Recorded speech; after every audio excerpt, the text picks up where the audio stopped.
Hello everyone, very good morning. यहाँ पे हमारी मॉर्निंग हो चुकी है और माता जी की वीडियो से आज मैं स्टार्ट कर रही हूँ। और यहाँ पे मैं मॉर्निंग मेरी हो चुकी है। अभी टाइम हो रहा है 4, क्योंकि ना मेरी बाबू मुझे रात भर परेशान कि उसको जुकाम की प्रॉब्लम हो गई है। जिस दिन से वो कन्या खा के आई है ना, शायद उसको नज़र की प्रॉब्लम हो गई। उस दिन से वो सही से नहीं रह रही है, कुछ ना कुछ उसको हो के रखा है।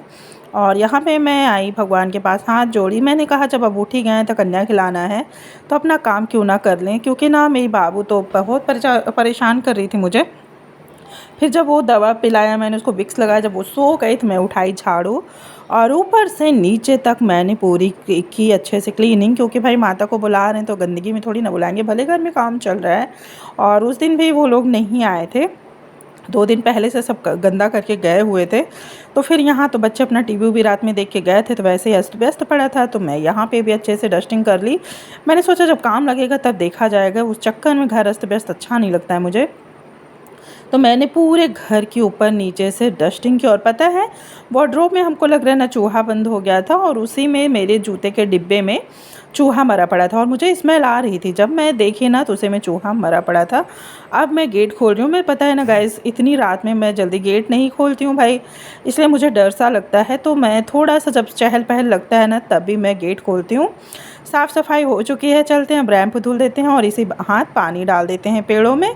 और क्या होता है ना, मैं धीरे धीरे तो काम कर रही थी, लेकिन जब देखा सामने में लोग जगे हैं तब थोड़ा खटर पटर की, नहीं तो मैं एकदम सन्नाटे से काम करती हूँ।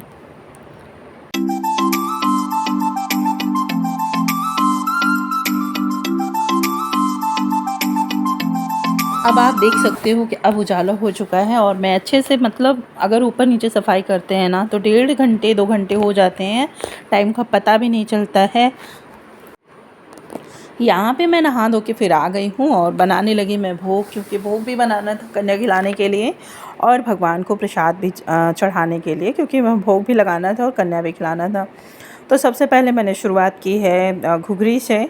चने की जो घुघरी बनती है मसालेदार, मैंने उसको बनाया, जीरा का तड़का डाल दिया, फिर वही जीरा का तड़का मिर्ची डाल के बस उसके बाद मसाले डाल दिए। और उसके बाद मैंने थोड़ा सा बेसन डाल दिया, क्योंकि मैं अगर मिक्सी चलाती ना तो बच्चे जग जाते, सो रहे थे, मैं सुकून से काम करना चाहती हूँ। अगर ये लोग उठ जाते हैं ना तो फिर काम करने में दिक्कत होते हैं, इन लोग को उठाना, पे पू हो में उसमें डिस्टर्ब में होने लगता है मुझे। तो फिर मैं सोचती हूँ अगर मैं काम करूँ तो कोई मतलब शोर शराबा ना हो, मैं सुकून से अपना काम कर सकूँ। तो यहाँ पे फाइनली ये अब बनने जा रहे, थोड़ा सा पानी डालेंगे और बस इसमें लगा देंगे सीटी, क्योंकि ना इसको हमने उबाला नहीं है तो इसमें सीटी लगना बहुत ज़रूरी है। सीटी लगने पे ये पूरी तरीके से पक जाता है। फिर इधर मैंने पैकेट खोला और उसके बाद तेल डाल दिया डिब्बे में, क्योंकि तेल साफ़ नहीं था तो मैंने तेल मंगवाया हुआ था, फिर वही तेल मैंने यूज़ किया। और अब बनाते हैं हलवा। हलवा मैंने घी और तेल दोनों में बनाया हुआ था। पैकेट क्योंकि मैंने खोला तो ज़्यादा था तो हलवा में डाल दिया इतना तेल, और फिर थोड़ा सा फिर से घी डाल के फिर से लास्ट में बनाते समय, फिर बनने के बाद फिर मैंने घी डाल दिया। शायद वीडियो मेरा उस दिन ना मोबाइल कुछ प्रॉब्लम कर रहा था, पूरा सूट नहीं भी किया है, तो इसके लिए कोई बात नहीं, क्योंकि अब भाई मोबाइल ही है, इसमें अपने हिसाब से वो काम करता है। इंसान तो है नहीं हम उसको बोल देंगे वो अपने हिसाब से काम करेगा। तो यहाँ पे फाइनली मेरी सूजी भुन चुकी है। भुनने के बाद मैंने डाल दिया इसमें चीनी, और चीनी डालने के बाद इलायची तोड़ के डाल दिया। केसर चाहते तो डाल देते ना, केसर गायब हो जाता है, पता भी नहीं चलता है, तो मैंने उसको ऊपर से गार्निशिंग के लिए डाला। और इतना भुना कि वो हलवा ना कढ़ाई से एकदम साफ़ कर देता है, तेल छोड़ देता है। तब मैं हलवा को बंद करती हूँ और फिर मैंने लगा लिया आटा। आटा लगाने के बाद मैंने ढेर सारी पूड़ियाँ तल ली, क्योंकि आज तक वो पूड़ियाँ बची हैं। बच्चे सब घर में खा लेते हैं ना, तो खाना खाते नहीं हैं, तो इस वजह से मैं फिर पूड़ियों को भी तल के निकाल लेती हूँ। और यहाँ पे फाइनली अपना हलवा दिखाती हूँ। फिर उसके बाद मैंने ऊपर से केसर डाल के और ड्राई फ्रूट काट के डाल दिया। अब हो गई इधर मेरी पूड़ी गर्मा गर्म। मैंने इसको पेपर में रैप करके रख दिया और चने की घुघरी बन चुकी। और मैंने सब्जी का भी वीडियो पूरा शूट किया था, लेकिन ये भी नहीं उसमें आया था मोबाइल में, और ये भी बहुत टेस्टी सब्जी बनी हुई थी। अब फाइनली मेरा पूरा ये रहा खाना।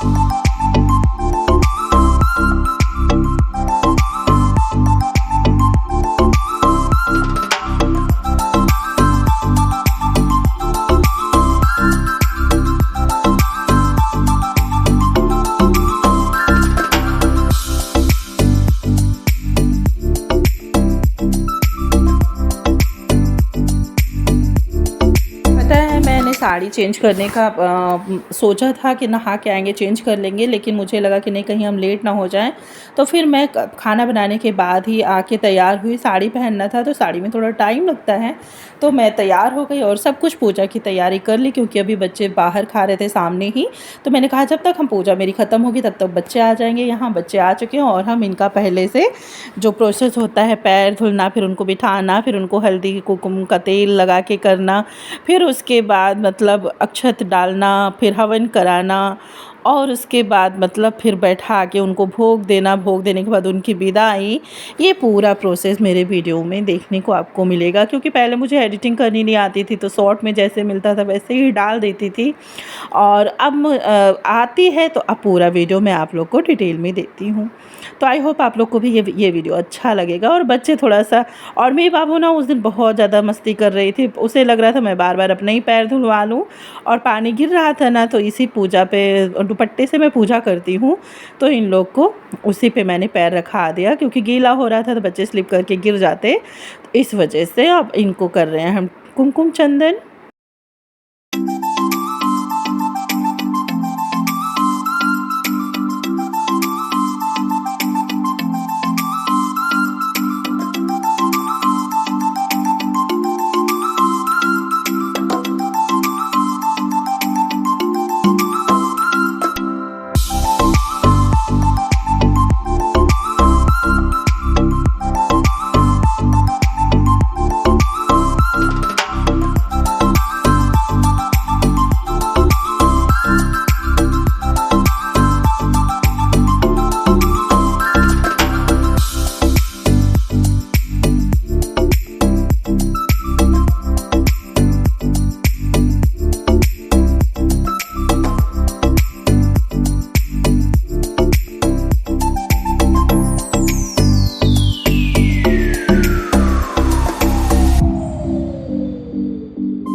मेरे बाबू सबको इतना परेशान कर रही थी ना, कि मतलब लग रहा था कि इसी के लिए सब कुछ रखा हुआ है। और वो जहाँ भी गई थी वहाँ भी बहुत आतंक मचाई थी। देखो अभी मैं चुंदरी बांध रही थी, इसकी आँख पे थोड़ा सा लग गया, आगे से ना दिखता नहीं है, फिर मैंने ऊपर कर दिया, हालांकि वो निकल ही गई इसकी चुंदरी। और देखो वो सामने से खा के आई है ना, तो फिर देखो चुंदरी उसके बालों में बांध दी है मेरी परी। और कितना अच्छा लगता है ना, ऐसा लगता है कि सच में जैसे हमारे घर माता आई हूँ। मतलब इस टाइम का भाव अलग ही लेवल का होता है। मेरी रोंगटे खड़े रहते हैं, मेरी भावुकता इतनी रहती है ना। थोड़ा सा बाबू मेरा डिस्टर्ब कर दे रही थी, तो इस वजह से थोड़ा सा भाव मेरा भाग मतलब दिमाग थोड़ा हट जाता है, नहीं तो मेरे मतलब जैसे रोंगटे खड़े रहते हैं, मतलब जैसा लगता है सच में मेरे यहाँ कोई आया हुआ है, दिव्य शक्ति, इस तरीके से मेरे मन में भाव उठते हैं। मतलब मैं उस टाइप में इतनी भावुक रहती हूँ ना, कि अगर मुझे थोड़ा सा अगर सुकून मिल जाए तो अकेले में मैं रोने लगूँ, ये टाइप का मेरे अंदर फीलिंग रहता है अजीब सी। मतलब मैं कैसे बताऊँ, मैं बता ही नहीं सकती, जो मतलब मेरे अंदर ये फीलिंग रहती है। और बाबू मेरी ऊपर जब मैं पूजा का सूट नहीं की थी, क्योंकि मैं उस टाइम पे अकेली थी, तो क्या क्या करती, और जल्दी से मुझे पूजा ख़त्म करके इन लोग को भी बिठाना था, तो फिर मैं अपने हिसाब से जो मुझे मंत्र आते थे मैंने उनको बोला और बच्चों से कराया हवन। और वैसा अखंड जोत में मैं घी भी डलाती थी, क्योंकि अखंड जोत ऊपर रखी थी, तो मैंने कहा जो हो रहा है वही बहुत। और फिर मैं यहाँ पे मैंने सबको रक्षा सूत्र बांधा, चुन्नी लगाई, हवन कराने के बाद फिर अब इन लोग को देखो, मेरे बाबू तो मतलब इतनी हैप्पी रहते हैं ना, उसको समझ में नहीं आता मैं क्या कर रही हूँ क्या नहीं कर रही हूँ। अब ये दो लोग लेट में आए हैं लांगुर, क्योंकि मैंने सोचा लांगुर नहीं है तो कोई बात नहीं, लेकिन सामने मिल गए थे मुझे लांगुर भी, तो सबको उन लोग की मैंने फिर से वही प्रोसेस की पूजा पाठ का। और उसके बाद मैंने सबका भोग निकाला। भोग में आलू की सब्ज़ी थी और घुघरी थी और हलवा था, पूड़ी थी। और इस बार मैं खीर नहीं बना पाई, क्योंकि बहुत टाइम हो जाता, और इसमें फिर मैंने सोचा चलो हवन में कच्चा सामान ही डाल देंगे हवन का। और बाबू देखो खाना कुछ नहीं है, इतनी एक्साइटेड हो गई है देख देख के सबके यहाँ जा जा के, कि उसे लग रहा है कि ये कुछ अपने मन का आज मिल रहा है। तो अपने मन से देखो सिर्फ आलू चाट रही थी चम्मच लगा लगा के उसका मतलब अब सब बच्चे ना अपने में ही रहते हैं, तो ये होता है ना, पहले अब जब इन लोग को बिठा लेते हैं तो पहले इनसे भीख मांगी जाती है, माँ का भीख होता है, हम लोग के साइड में ऐसे ही होता है, अचरा पसार के मांगा जाता है, फिर उसी से हम अपने व्रत का पारण करते हैं। हालांकि मैं 9 दिन का नहीं रहती हूँ, लेकिन पहला और आखिरी तो रहते ही हैं। तो इस बार सप्तमी का मैंने व्रत रखा था, अब मैं यही करूँगी, अष्टमी ना करके सप्तमी का व्रत करना चाहिए, तो अब मैं ऐसे ही करूँगी। क्योंकि बहुत लोगों को मैंने देखा ना, पहला कर लेना चाहिए लेकिन लास्ट में नहीं करना चाहिए, बीच में आप कर सकते हो। तो इस प्रोसेस से इस बार माता रानी जो करा रही हैं सब उनके हिसाब से अच्छा ही करा रही हैं। और भोग भी अच्छा बना था, प्रसाद के नाम पे आप कुछ भी बना दो वो तो अच्छा ही होता है। फिर बच्चे ना सबके यहाँ खा लिए थे पेट भर भर के, तो किसी को कुछ खाया नहीं जा रहा था, तो मैंने कहा नहीं, दोबारा देना चाहिए, चाहे थोड़ा ही थोड़ा लो। फिर मैं खड़ी होकर सबको देख रही थी, कोई खा रहा है कि नहीं खा रहा है, मैं सबको वही बोल रही थी।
यहाँ पे अब विदाई की तैयारी हो रही है, यहाँ पे सबने अपना अपना ले लिया, अब उसके बाद मैं विदाई कर रही हूँ सबका।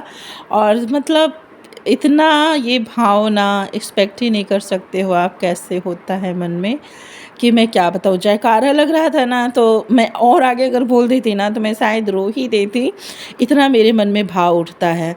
और फिर अब हो रही है इनकी विदाई, अब ये लोग जा रहे हैं। अब जब सब चले गए हैं तो मैं इन्हीं का प्रसाद लेके, जो मेरे बच्चे छोड़े थे, और उसमें अपना जो भीख मांग के प्रसाद लेते हैं, फिर मैं हमेशा ऐसे ही खाती हूँ। जो कन्याओं का भोग रहता है वही मैं खाती हूँ, जो मेरे बच्चे छोड़ते हैं उसी को मैं ग्रहण करती हूँ प्रसाद रूप में। और थोड़ा सा भगवान के पास से उठा लिया था, और मैं बाबू की मस्ती देख लो। खाना पीना कुछ नहीं है, जो खाम से इतनी परेशान है, रात भर मुझे परेशान करके अब देखो दिन भर इसकी मस्ती चली है। यहाँ पे ना खाने के बाद मैंने फिर महावर भी लगा ली, और महावर लगाने के बाद फिर उसके बाद मैंने कोई शूट नहीं किया। अब ये मॉर्निंग के टाइम का वीडियो है, अब माँ की करनी है विदाई। थोड़ा सा मन में इस बार ना ज़्यादा रोना नहीं आया है इतने टाइम पे, क्योंकि मुझे लग रहा था ना टाइम के अंदर मुझे इनका विसर्जन भी कर देना चाहिए माँ का। तो अब पूरा पूजा प्रोसेस हो रहा है, क्योंकि मैंने अखंड जोत मेरी बुझ गई थी तो मैंने उसको जलाया भी नहीं, क्योंकि अखंड जोत जब तक जलती है तब तक कुछ हटाया नहीं जाता है। और अब इतनी टाइम नहीं बची थी मेरे पास कि मैं अखंड जोत जला के फिर वेट करती, क्योंकि 10 बजे के अंदर ही था। हालांकि मैं 8 ही बजे पूरा मेरा पूजा प्रोसेस ख़त्म हो चुका था। तो जो जोत की घी थे वो मैंने निकाल के रख दिया अलग डिब्बे में, और जो मतलब जोत की बातें थी उसको मैंने निकाल के जला दिया। वो जोत तब तक जल के ख़त्म हो गया जब तक मेरा पूजा प्रोसेस का सारा सामान हटाना उठाना हुआ है। और ये भावना मतलब किसी को आप बुलाओ फिर वो जाए तो थोड़ा सा मन में अजीब सा लगता है। ये मैं तो हर बार बहुत ज़्यादा रोती थी, शायद इतने टाइम पे माँ मुझे बहुत मजबूत कर दी हैं। अभी मुझे कोई रोना नहीं आया, मैं अच्छे से पूजा पूरा की हूँ। जब पूजा हो गया तो मैंने गुड़, दही, घी और पंच प्रसाद और इलायची, लौंग ये सब निकाल के रख लिया था प्लेट में। और फिर माँ का किया मैंने श्रृंगार, बिंदी लगाया, सिंदूर लगाया, चूड़ियाँ हाथ में ऐसे आगे रख दिया, क्योंकि देखो मूर्ति होती है तो आप कुछ भी कर सकते हो, अगर मूर्ति नहीं है तो आपको ऐसे ही करना, मैनेज करना पड़ता है। तो फिर वो सब प्रोसेस किया, और फिर मैंने भी अपनी मांग में सिंदूर ले लिया। फिर कहते हैं ना विदाई करते हैं तो घी, गुड़, दही से विदाई करना चाहिए, वो अच्छा होता है। तो धीरे धीरे अगर आप पूजा पाठ करने करने लगो तो सब कुछ अपने आप से याद आने लगता है कि ये प्रोसेस करना चाहिए। तो वही सेम मैंने भी किया। ये सब माँ को करके मैंने फिर इनसे क्षमा याचना किया। फिर बोल दिया आप अपने स्थान पे जाओ माँ, अब हम आपकी विदाई करते हैं। ज्वारे में भी लगाते। और पता है एक गोल्डन ज्वार मेरी निकली हुई थी, वो माँ का विशेष आशीर्वाद होता है। सारी ज्वारे हरे और वाइट में रहते हैं, अगर आपका गोल्डन ज्वारे हो जाए तो वो माँ की साक्षात अद्भुत कृपा होती है। अब माँ की तरफ से मैंने यही सुना है, तो वही हम आपको बता रहे हैं। और पत्ते देखो एकदम खिले खिले थे, सिर्फ एक ही पत्ता थोड़ा सा मुरझाया हुआ था, नहीं तो देखो आम के पत्ते भी एकदम फ्रेश फ्रेश लग रहे थे। कभी कभी होता है ना, आप जब कलश में जल रखो तो वो जल की महक भी अजीब हो जाती है, लेकिन ये इस बार ऐसा कुछ नहीं था। जल में भी कोई वो अजीब सी स्मेल नहीं थी। होता है, आप लोग को भी पता है, लेकिन ना जैसे लग रहा था एकदम फ्रेश पानी हो। और यहाँ पे मैं अब सब कुछ हटा लेती हूँ माँ का। अब सब साफ़ सुफ करके अब ले चलेंगे नीचे। बहुत मैंने माँ की सेवा में ऊपर नीचे किया है, वो माँ जानती है, ये तो मेरा शरीर जानता है कि मुझे कितनी प्रॉब्लम हो रही थी। जितनी बार मैं ऊपर आ रही थी उतनी बार मैं वैष्णो माता का ध्यान कर रही थी। माता, मैं आपके दरबार में तो अभी तक नहीं आई हूँ, लेकिन मुझे यही फील हो रहा है कि मैं आपके दरबार की चढ़ाई कर रही हूँ। अब मैं ये इनको भी हटा लिया मैंने, और अब सब कुछ धीरे धीरे एक सामान हटाए। पहले कलश हटाते हैं, फिर ज्वारे, फिर माँ को, मतलब जैसे मुझे जितना पता है सब कुछ हटा के मैंने रख लिया। और फिर नीचे बच्चों से बोल दिया, वो लोग कुछ सामान ले आए, कुछ मैं लेके गई। और इसी प्रोसेस से मैंने ये सब किया। और ये मैंने डाल दिया, चिड़ियों के लिए रख दिया। अब उसके बाद ये जोत अभी जली रही है, आप देख ही सकते हो। जब तक मैं नीचे आऊँगी तब तक ये जोत मेरी हट चुकी थी, क्षमा याचना हो चुका है। चौकी हटा दिया मैंने, अब ला के नीचे रख लिए। अब हम मंदिर में इनको थोड़ी देर रखते हैं। और उसके बाद मतलब मेरा मन ही नहीं कर रहा था कि मैं इनको अपने यहाँ से हटाऊँ। मुझे तो लग रहा था मैं ऐसे ही रख दूँ, लेकिन ये चीज़ें नहीं हो सकती हैं। हम ये चीज़ नहीं कर सकते हैं, तो वो हम नहीं कर रहे हैं। तो क्षमा याचना होने के बाद पूरे घर में कलश को मैंने घुमाया, ऊपर नीचे हर जगह मैंने आचमन किया। कहीं कहीं नहीं सूट किया क्योंकि मैं वहाँ पे नहीं थी, और ये मेरी पिया थी तो वो थोड़ा सा देख ली। और यहाँ पे अब मैं सब कुछ कर चुकी हूँ। अब मैं अपनी भावना दिखा रही हूँ कि मतलब बहुत हैप्पीनेस लग रहा है मुझे।